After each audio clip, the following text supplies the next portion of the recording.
আমার ভিতরটা ভালো লাগে না। বাসায় শুনি আমার আত্মীয় স্বজন সবাই জানে, আমারে জানায় নাই, আমারে মেডিকেল নিয়ে গেছে ফাঁকি দিয়া, গিয়া দেখি ডেন্টাল হাসপাতালে জুড়েন আমার ছেলে নিথর দেহ ফিরে বুকে গুলি খাইছে।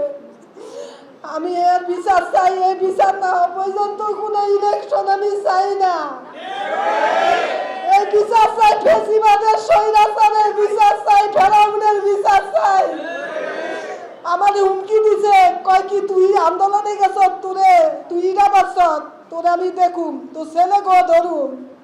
আমার ছেলে তো শহীদ হয়েছে, আমার ছেলের জন্য সবাই দোয়া করবেন। আমার এই ভরসা আছে, আমার স্বামী নাই, আমি ছেলে দুটালে অনেক কষ্ট করি।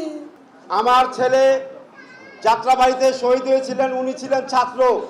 আমরাও নির্বাচন চাই, এমন একটা নির্বাচন চাই কোনো যাতে নির্বাচন প্রশ্নবিদ্ধ না হয়।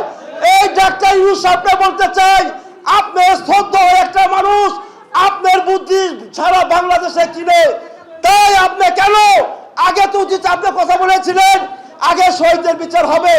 কোথায় শহীদদের বিচার? কোথায় আমরা দেখতেছি জুলাই সনদপত্র? আমার বাড়ির ভিতরে ঢুইকা এই ফেসিবাদী হাসিনার হত্যাকারী হাসিনার পুলিশ বাহিনী আয়সা গুলি করে আমার বৃদ্ধ মায়ের সামনে, আমার মেয়ের সামনে। তখন একটা মুরব্বী 80 বছরের মহিলা, সে কি করতে পারে? সে শুধু কান্নাই করতে পারে, আর কিছুই করতে পারে না। তার সামনে তার সন্তানরে পাখির মতো গুলি করে হত্যা করা হয়েছে। তো আমি চাই এই খুনি হাসিনার বিচার, আর ওর শঙ্খবংশদের বিচার। ও কিভাবে আবার দেশে ফিরে আসতে চায়, আর কিভাবে নির্বাচন চায়। অন্যান্য দলেরা কি আমাদের বিচার ছাড়াই কি অন্যান্য দলেরা যে চায় যে নির্বাচন, কিভাবে নির্বাচন চায়? এই বিচারই তো হইল না, এখনো পূর্বভাষণ দেওয়া হলো না, এখনো শহীদের কোনো কিছুই আমাদের দেয়নি। তাহলে আমাদের কোনো আর্থিক সাহায্য আমরা পাইনি।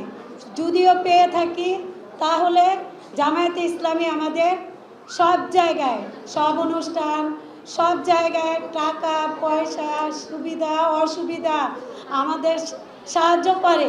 দেশের জন্য আমরা সব কিছু করলাম, এখন আমরা দেশের জন্য কিছুই করি নাই। আমরা দেশের জন্য বলে নিজে ইচ্ছে করে গুলি খাইছিলাম। তারা রাজনীতিতে আসবে এইসব কথা বলে, রাজনীতি কাদের নিয়ে করবে? সেই সাধারণ জনগণকে নিয়ে তো তারা রাজনীতি করবে। সাধারণ জনগণ যদি তাদেরকে ভোট না দেয়, তাদেরকে ভোট দিব কেনা? যারা আমাদের পাশে ছিল, থাকবে, ভবিষ্যতে থাকবে, আমরা তাদেরকে চাই। আমরা ওই যে দল আমাদেরকে নিয়ে ঠাট্টা করবেন, আমাদেরকে নিয়ে আপনার রহস্য করবেন, আমরা সেই দলকে চাই না। প্রয়োজনে আবার জীবন দিব। 36-এর শেষ দিনে যখন কিছু কিছু আমাদের ভাইয়েরা আনন্দ উল্লাস করতেছিল, বঙ্গভবনে তারা আনন্দ উল্লাস করতেছিল, ঠিক সেই মুহূর্তে যাত্রাবাড়ির এই দক্ষিণ পূর্ব অঞ্চলের এই যে কেন্দ্রবিন্দু, এখানে ঠিক সেই মুহূর্তে অসংখ্য ছাত্র, শ্রমিক, কৃষক তখন সেখানে সেই জালিম সরকারের মেসাকারের নিশানায় পরিণত হয়েছে। সেই রকম সেই মেসাকারের একটি অংশ হিসেবে আমি আমার ছেলে সেই দিন এখানে পুলিশের গুলিতে শাহাদাত বরণ করে। আমি আমার ছেলের সেই শেষ মুহূর্তটি দেখার সৌভাগ্য আমার হয়নি।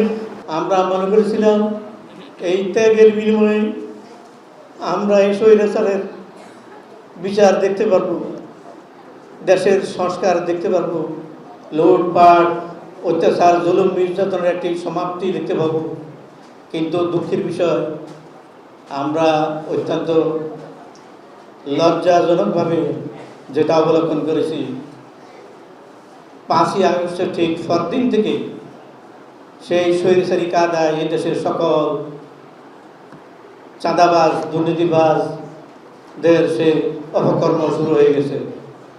আমরা তো সমস্যার ভিতরেই আছি, কেউ মুখ খুললে কইতে পারে না আমরা সমস্যা আছি, কিন্তু সমাধান কিন্তু একমাত্র অঙ্গ জামাত বাইয়ারেই আছে, কিন্তু আইসলামে কেউ খোঁজ খবর নেয় না কিন্তু জামাত ছাড়া।